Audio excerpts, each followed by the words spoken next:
top CONCACAF opponent like Canada. What's the feeling?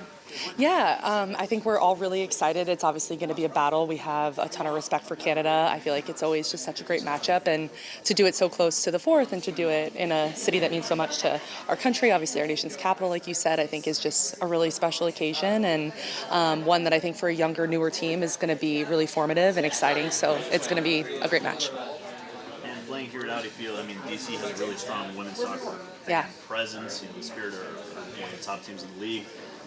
What are you kind of expecting from the crowd and the experience as a whole?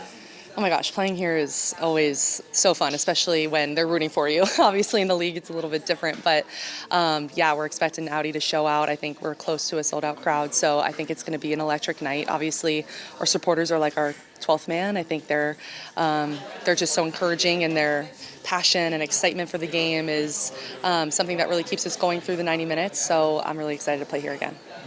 How do you approach this window, knowing that the World Cup is obviously still over, almost 2 years away, but how do you approach this window as you hopefully try to make that team equal?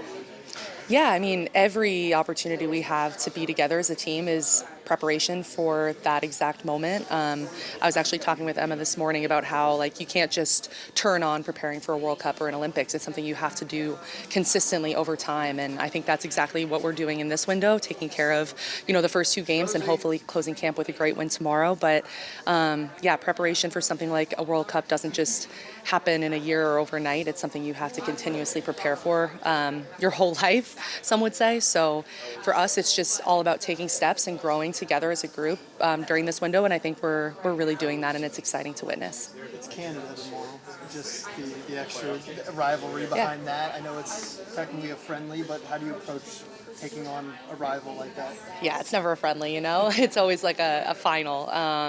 Yeah, I mean, obviously we all know each other super well. We play with so many of them in the league or overseas, and again, they're a team we have so much respect for, and I think they're only getting better. It's obviously, a rivalry that we take so seriously, and we go into every game with the expectation and desire to win. I think that's even dialed up a little bit more for a game like this. So it's going to be a great battle. I'm really excited to be a part of it. Again, for our younger, newer players, I think it's going to be a huge learning opportunity and kind of what representing this crest means. And I think for a game like that against Canada, it's going to mean even more. Okay, thanks.